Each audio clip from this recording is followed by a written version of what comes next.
And by the way, if you are following online media and articles and whatnot, this is no longer hidden news.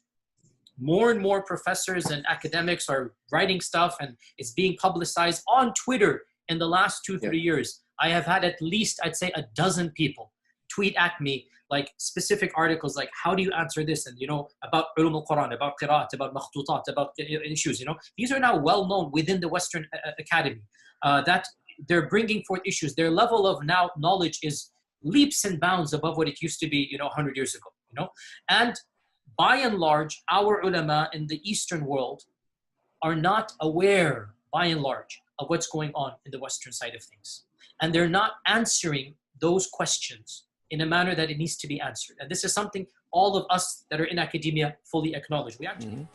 What is the reaction you get from the tradition, the scholars of the, let's say, apostates of tradition to you? What do they say to you? Because you oppose in the end, you don't accept them. You say one, they say many crowds.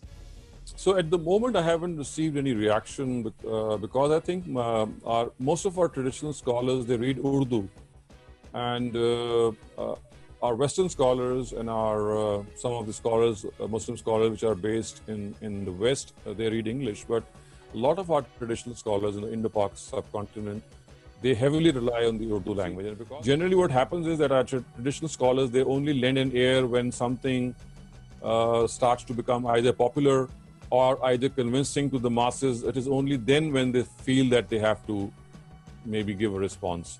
So I'm still waiting, and I would like that.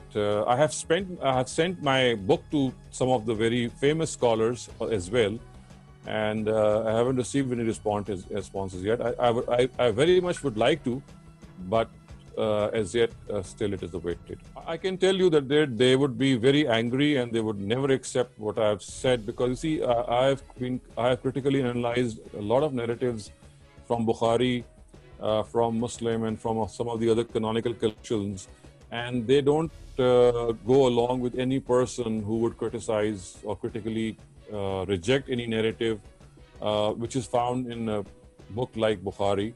And I think I can, without even knowing what they would, without even